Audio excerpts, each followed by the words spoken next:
This is the Reds POSTCAST, your instant game reaction for the Cincinnati Reds. Part of the Locked On Podcast Network, your team every day. Good evening, Reds fans, and welcome to a fun Friday night installment of the Reds Postcast, brought to you by the wonderful people at Locked On Podcast Network and Locked On Reds. My name is Tim Daniel. I am a lifelong Cincinnati Reds fan, and I've been covering the Cincinnati Reds in podcast form for 5 years of publications such as Late Night Reds and The Riverfront. If you're subscribed to the Locked On Reds podcast app or on YouTube, you can get my show for free after each and every game, and my good friends Jeff Carr and Stephen Offenbaker Monday through Friday on Locked On Reds on your right feed as well. What a fun night at Camden Yards tonight for our beloved Redlegs with an 8-3 victory over the Orioles. Today, we're going to talk about bombs away, 3 huge home runs for the Reds tonight, being 7 of their 8 runs tonight. We're going to talk about Andrew Abbott with another fantastic outing in his second start, 11 strikeouts today. We're going to do that. And then join me on this one, guys. Got my singing voice back now after this rough week. Jose, Jose, Jose, Jose, Jose, Jose Trevinho. Another huge game at the bottom of the order. Man, has he been an unbelievable pickup for the Reds from this past offseason. So we're going to have some fun tonight. As you can see, the vibes are high. I can finally talk. I don't know if I'm going to have a cough attack today. I think I'm going to be able to avoid it. So we're going to get to it, guys. But hey, of course, let's start the show we always do. Here is what we are talking about. This is what you'll be talking about. Bombs away tonight at Camden Yards for the Cincinnati Reds and their 8-3 victory. And wow, were they beautiful. 3 home runs tonight for the Reds. 3 huge home runs, we should say. My iPad, for some reason, just decided to go dark right there. That was great. Here we go. We're back on track here. But let's kind of go through them real quick. The first one is, the first thing that's big about this is Andrew Abbott gives up the solo shot to Cedric Mullins in the second. Makes it 1-0. And, of course, I know the doom and gloom is ready to kick in for some people. It's, here we go. But then the Reds go out there the next inning. McLean gets on base. And then Santiago Espinal gets on base, which is nice. And then Ellie cracks one from the right-hand side of the plate, mind you, for a 3-run homer.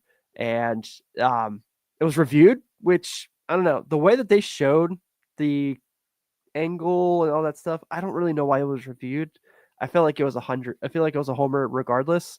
Maybe you disagree, but I just feel like it was a home run regardless. I don't know why they spent so much time looking at it. And I know that there are some people who are trying to find a way. I know Brantley's like, it might just be rolled a double. And it's like, there's no way. What? That was humongous. Puts the Reds on the board 3-1. So that's nice. Then we get to the next inning, and you're still feeling pretty good about it. And it's a good day when Jeimer Candelario not only puts a ball in play, but puts one over the wall.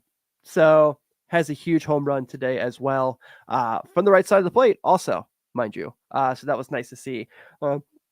Hits a solo shot, makes it 4-1. And you feel like it might be your day at the ballpark at that point. You're up 4-1. Candelario's got a big hit. Andrew Abbott looks like he's found his gear after, was a little spotty in the first inning. And then the second inning was really, really good. In second inning, gives up the solo shot, and then from there kind of just took off. And then in that same fourth inning, Matt McLean says, I got this, guys, and hits a home run that brings in Trevinho and Blake Dunn to make it 7-1. And then in the sixth inning, of course, Austin Hayes has a RBI single to make it an 8-1 game for the Redlegs. So what a great night of offense for the Reds today. Patrick, whoa, hey, this is a family environment, Patrick. So I don't know if I can't display that comment here. I understand why they were saying on that carry because of the balance, but the field back in the field was a discrepancy. Doesn't matter. It was a homer. Carry, Mr. Juan City's hanging out in the house tonight. Love it. Christian McGrath, Marte looked good on defense. Yeah, I'm really looking forward to seeing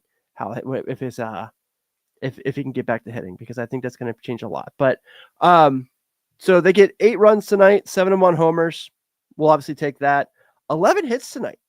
So I think the thing that we're kind of looking at the most right now is they're getting a lot of their hits from the right side of the plate, which is nice. but the offense has been pretty good basically since the Pittsburgh series. Obviously the first game in Seattle and the 2 games they lost, I mean, they had a lot of hits, and the game they lost yesterday, they had 7 runs. So the offense is coming around, and today was just another thing to build off of.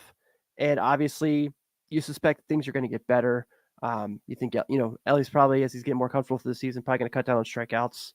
Obviously, and Matt McLain has just become a walk machine. He's either walking or hitting homers. He's the 5'9" short second base Adam Dunn right now, but I will take it. So that's nice as well. And we're going to talk about Trevinho later, just because he's been so good, and we're going to make the case about him being moved up in the order. But just this feels like, and then of course, Hayes has been really good as well. So there are obviously some things where you're like, what the heck's going on? Candelario, even though he had a homer, we'll give him his credit tonight. He deserves his flowers tonight. Noelvi Marte hasn't found his swing yet. I'm not necessarily disappointed by that yet. I think that's going to come because I feel like he's had some decent swings. He's not striking out a ton. I know he had a strikeout tonight. And then Blake Dunn had a good game tonight too. So I guess we're really kind of talking about that as well. And then, of course, Spencer Steer and whatever the Reds are doing with him tonight. Another golden sombrero for him, 0 for 4 strikeouts. But this is a positive day, guys. The Cincinnati Reds, after 2 stinkers back-to-back, nice to see them go out there and put a big win together. Yeah, Carrie, this team feels like it's starting to glow together. It does feel that way, and the schedule might be pretty favorable if they play it right the next couple days, next couple weeks. We've got Bronco Devil. Nice to have an easy win. Yeah, absolutely. Branch, I do think we are over Kelly making Ellie a catcher, but I'm sure someone will talk about the strikeouts, and then where's traveling to? Forgive me if I said that incorrectly. Only negative tonight is Steer, and yeah, I think you're right. But hey, it's a great night for the Redlegs to go out there and get a win. They took full advantage of the fact that the Orioles starting rotation is reeling. If you saw the graphic they showed during the game, how many pitchers they have on the IL, and I'll see tomorrow they have someone making their big league debut against Hunter Green. So you feel pretty good about that as well. But big day for the offense tonight. A nice 8-3 victory for the Redlegs. Look, guys, it's WrestleMania weekend, so I have to make this comment. Would we call McLean and Ellie, if we had to compare them to like wrestling lore, would we say that they are the mega powers as far as Hogan and Macho Man? Would we say they are the 2-man power trip as far as Austin and Triple H? Would we say they are, I'm just running out of guys who've like been incredibly booked high and won championships. So I just want to have some fun. So really fun day for the Reds, but hey, we're going to take a break here real quick, and I'm going to come back and talk to you guys all about Andrew Abbott today. So I cannot wait for that, and we will be right back.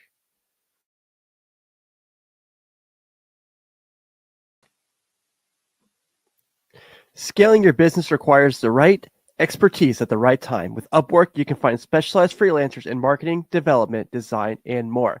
Experts ready to help you take your business to the next level.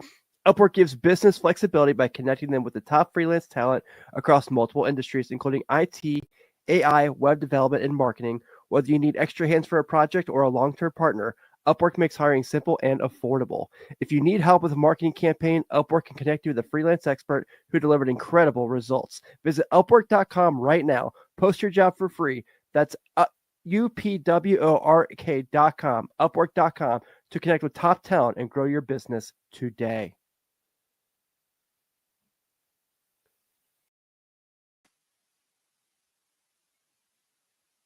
Get the supplies you need from the site made for the skilled trades, Supply House. Whether you're in plumbing, HVAC, or electrical work, Supply House is a reliable way to order products online. Their easy-to-use website is packed with helpful resources and the latest product info to help you get the job done right.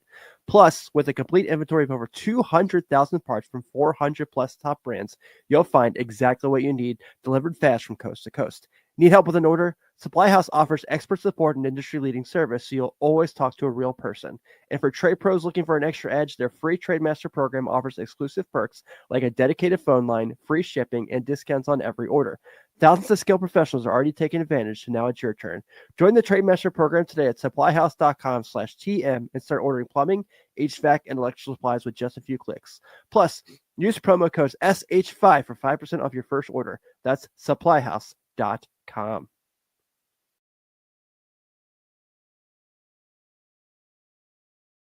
Thank you all so much for hanging out with me tonight after another fantastic day for the Reds with an 8-3 victory over the Baltimore Orioles. Be sure to, as always, be subscribed where you can check us out on the Reds Postcast after each and every Cincinnati Reds game right here for free, no paywalls. And if you are subscribed to this app as well, you can go ahead and check out Jeff Carr and Stephen Offenbaker on Locked On Reds Monday through Friday, where they will give you the big picture while I'm here just to kind of break down the game. So, to my question before the break, got some fun answers I got to make sure I get to because I'm not doing my job if I don't. Warren calls in the Legion of Doom. I think this is a lead. This isn't a lead. If someone can Photoshop Ellie and McLean for me on Hawk and Animal with the shoulder pads and send it my way, and maybe Tito's face on Paul Ellering, I will for sure share that. So if any Photoshop people out there want to do that, send it my way. I will be sure to get the props out there as well. I do like Joshua Tucker's Rock and Sock Connection, one of my favorite tag teams of all time. So having fun this WrestleMania Easter baseball weekend and NBA playoffs as well. So, hey, before we get too far down that rabbit hole and this show goes longer than it's supposed to, let's get to how this game was won and lost tonight. Time to reveal where the game was won or lost. It's the turning point. The turning point was Ellie De La Cruz hitting a 3-run home run that, even though it was reviewed, it was a home run, and it was really funny. Josh right here says on the Reds Reality Podcast, so many of Ellie's big hits so far this year have come right-handed. It's such a beautiful thing for us and so damn scary if you're the rest of the league. Also, the only right answer is rated RKO, the Edge and Randy Orton tag team. I like that one too. I saw them do a tag team match live actually one time. You don't want to hear me talk wrestling. You guys want to hear me talk baseball. Let's talk about Andrew Abbott tonight, shall we? Holy mackerel, what a game for Andrew Abbott tonight. So, like I kind of said in the opening segment, kind of struggled a little bit the first couple innings. Walked the first batter of the game, which was Adley Rutschman. Then kind of got Gunnar Henderson out, but it looked like it was kind of a little interesting side dynamic there as well. Tyler O'Neill, he kind of gets through. And then Cedric Mullins hits a solo shot in the second. But it seems like from there, he just kind of settled down and kind of got through everything and ended up putting together an excellent game. 6 innings today, 1 earned run on 2 hits, 1 walk, and 11 Ks. Does have that solo shot home run. But we're going to go ahead and reiterate this once again. Andrew Abbott is your 5th starter. And that's pretty awesome. If you're getting that good of games from your 5th starter, you take that. And I think the other big thing about tonight that's huge for this outing for him is the Reds really didn't have to use their bullpen a whole lot. Scott Barlow went out there and threw 2 and wasn't great, but you saved Santillan, you saved Pagan, you saved a lot of guys where they didn't have to use them after, let's be realistic, the starters really had it rough in that Seattle series. Lodolo goes 4 2/3. Martinez goes 4 2/3. Pretty Singer goes 4 1/3. So they had to use their bullpen a lot. And that was pretty, so to have the game like they had tonight where Abbott goes 6 and Barlow goes 2, even though Barlow gives up the 2 homers, and I understand the worry about Scott Barlow. I think that while we're trying to see Scott Barlow get back to being something, these are probably the right games to throw him in there. I think he's definitely serviceable for what this team needs right now. And then Alexis Diaz, where I get it's a 5-run game. I mean, he didn't mess around. He took the ball. He told those guys F around and find out. And he took care of business with a big strikeout. Trusted his defense, gets some outs for behind him as well. So just a really nice, promising performance from Alexis Diaz. And look, he's been back from the IL this week, and he's already been out there 3 times. He's already thrown 2 2/3. And he's had mixed results. Hasn't given up a run yet by any means, but looks like he's still getting comfortable. Tonight he looked pretty comfortable, and it was nice to see. So I feel like this is those ease him back into 1, getting healthier, and 2, getting comfortable. I thought today was a really, really great game. So we'll kind of just put the pick in there. Also, before we move to the final segment of the show, congratulations to Nick Lodolo and family on having a baby today. I love that he sent the picture during the game to Jim Day of his 1-day-old child watching the game. And my wife would kill me if I did that because she's really nervous about screen time with our child. But it's really awesome for Nick Lodolo. This is going to be really good. This is true. I mean, I think you can make this case that Yeah, probably right now, as far as talent, Abbott probably is the fourth guy. That's a fair point. Do you switch Martinez and Abbott? I don't think Martinez is ready to go by the time. I don't think he's in the rotation by the time that whether it's Louder is ready to go. Carson Spires is starting Sunday and spot for Lodolo, obviously, but we'll see how things go. It's going to be, dude, I get it. Lodolo going complete game when he comes back. New dad power is a real thing. We saw it last year with Tyler Stevenson, Mr. Juan. So you're definitely on to something there. So before we go to the final segment, let's just go ahead and make sure we mention Andrew Abbott. Another excellent game tonight. He is easily. This is the Locked On Player of the Game. Couldn't be anyone else. Couldn't be anyone else. Hey guys, so I sang to open the segment. So if you're still here, thanks for hanging out for that. Because that is not my skill. But I sang in the joy that is Jose Trevinho as a member of our beloved Cincinnati Reds. Tonight, 3 for 4, 2 runs scored, had a walk, just consistently giving good at-bats for a guy who the Reds kind of, I wouldn't say they lucked into him, but I think you make that trade 100 times out of 100. And it's just showing so much. So tonight, he brings his batting average again really early in the year. So batting averages don't mean much. 333. Really good. OPS right now, 908. And obviously behind the dish is showing a really nice camaraderie with the pitchers and really kind of starting a nice little relationship there with him as well. And you can see the trust is there with him for sure. So I can't believe how good this is going. And I can't believe how good that he has been. And I think that, and I see this every day from our everydayers, whether it's in my show, it's in Jeff and Steve's show, they need to move him up in the lineup. They need to move him up in the lineup. They need to move him up in the lineup.